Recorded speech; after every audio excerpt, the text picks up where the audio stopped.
Isang mapagpalang umaga po sa ating lahat. Sa umaga po ito ay dumako tayo sa unang punto ng ating unang bahagi ng ating pananampahan. Na dapat po ay si Brother Hubert yung sa Bible study, ngunit sabi niya sa akin kung po pwede ay ako daw muna sa Bible study. So, tinamdaman ko yung kanyang pakiusap sa akin, kaya ako po ang inyong makakasama sa Bible study po ngayon. So, nung nakaraang linggo po ay tinalakay natin yung isa sa 5 major subject, which is yung tao nga po, na yung tao po ay nilalang ng Diyos na lalaki at babae. Na nakalagay po yan sa Genesis 1:26. Ang pagsako po kasi nito ay may kinalaman dito sa tao. Dahil kasama nga po ito sa 5 major subject. So, maraming sangay itong tao na to. So, sa creation, ang tao po ay nilalaks ng Diyos na lalaki at babae. Hindi po mapapasinungalingan niya sapagkat sinabi sa 1:26 hanggang 27 ay ganito po.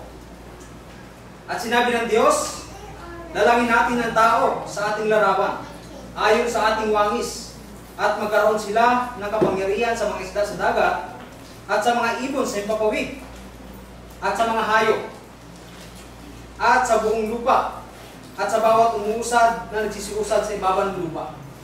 Ang sabi sa 27, at nilalang ng Diyos ang tao ayon sa kaniyang sariling larawan. Ayon sa larawan ng Diyos, siya nilalang niya siya na lalaki at babae. So gaya na sinabi natin nung nakaraan, kung lalaki ka na nilalang ng Diyos, magpakalalaki ka. Kung babae ka, magpakababae ka. So, itong nilalang ng Diyos na ito, sa Genesis, tinawag itong perfect o sinless. Ayon sa Genesis 1:31. Ganito po ang sinabi. At nakita ng Diyos ang lahat ng kanyang nilikha, narito, napakabuti. Hindi niya sinabi mabuti lang eh. Napakabuti. So, malinaw, nung una, itong tao na nilalang ng Diyos, walang kasalanan. Nagkaroon na sila ng kasalanan noong pinasok sila ni Satanas sa chapter 3. Lumabas si Satanas, tinukso si Eva, itong babae, at kumain ng bunga ng punong kahoy ng pagkakilala ng mabuti at masama. So, nung nagkasala sila, inalis sila doon sa hardin ng Eden. Yung tao na nilikha ng Diyos, dahil nagkasala sila, ayon ng Diyos na kumain sila ng puno ng buhay na baka habang buhay sila ay magbuhay. Nung nagkasala ang tao na nakakilala ng mabuti at masama, ang sabi ng Diyos, humayo kayo. Dahil alam niyo na, mabuti at masama, binigyan niya tayo ng free will. Yung free will na yon,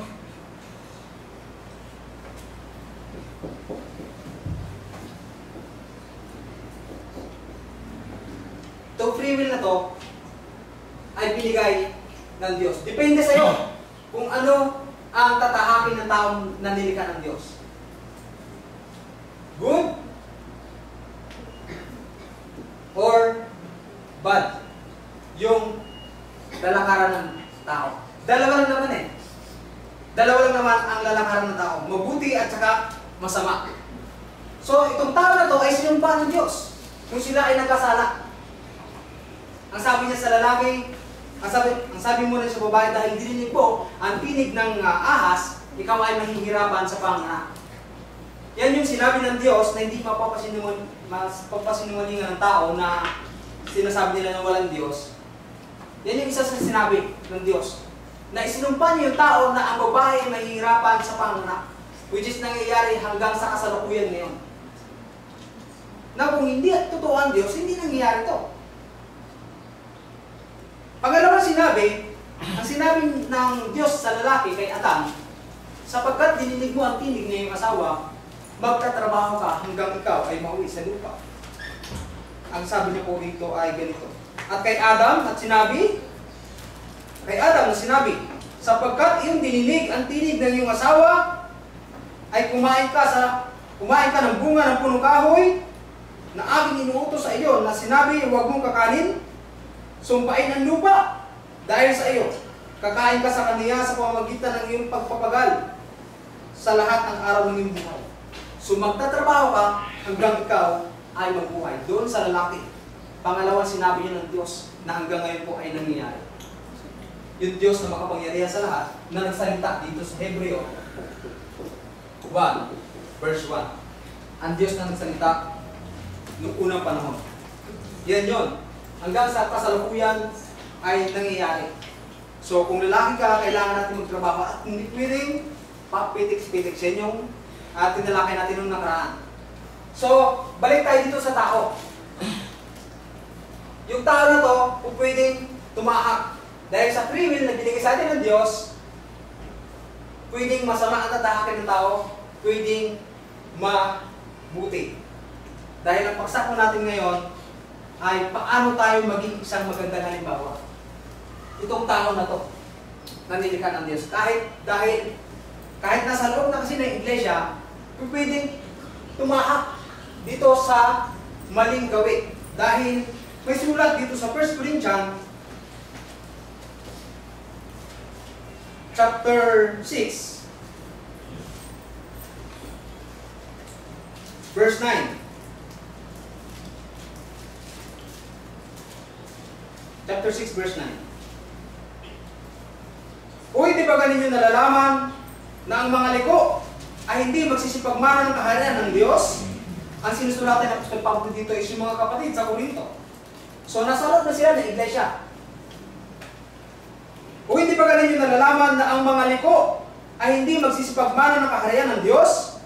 Huwag kayong padaya, kahit ang mga mapakiapid, ni ang mga mananamba sa Diyos-Diyosan, ni ang mga mangangalunya, ni ang mga manangbababae, ni ang mga mapakiapid sa kapwa lalaki. So, kasama yung kapaklaan ko rito. Ni ang mga magnanakaw, ni ang mga masasakim, ni ang mga manglalasing, ni ang mga mapagtungayaw, ni ang mga manlulupig, ay hindi magsisipagmana ng kaharian ng Diyos. Ang sabi sa 11, at ganyan ang ilan sa inyo. So, ang title natin is paano tayo maging isang magandang halimbawa. Kahit nasa loob ko na ng iglesia, possible na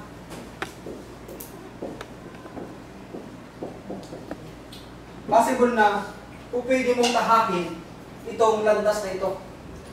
Dahil may halimbawa na dito sa 6:9 ng Corinthians na nasa loob na sila ng iglesia, sila ay mananamba sa Diyos-Diyosan, mga ngalunya, nagbababae, mapakipid sa kapwa lalaki. Nasa loob ng iglesia to.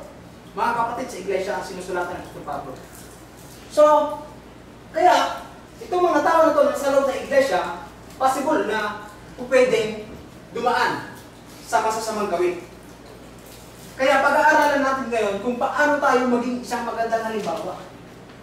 Paano natin alisin itong mga masasamang gawin na ating ginagawa o pag-uugali. Kasi kung sinasabi natin na tayo ay nasa tamang iglesia, pero yung ating pag-uugali is parang kahit asong hindi kayang sigmurahin. Ganun tumira si Apostol Pablo. Kung naalala nyo yung sinabi niya sa taga-Creta, sa Titus, ganun siya. Gaya na sinabi natin, kung tayo ay nasa tamang iglesia, dapat kakitaan tayo ng magandang halimbawa. Ang sabi mo dito sa Titus 1, verse 12. At sinabi sa kanila ng isang propeta ang sarili nila, 1:12 ng Titus, ang mga taga-Creta, kailan pa man ay mga sinungaling, masasamang hayop. Tao ka, sabihan kang hayop. Ang sakit mo. Kaya sinasabi natin, kung nasa tamang iglesia ka, ipakita mo. Ipakita natin na tayo ay nasa tamang iglesia. Kasi kung nasa tamang iglesia tayo at yung pag-uugali natin, hindi ka aya-aya. O hindi tayo pinakikita ng magandang halimbawa.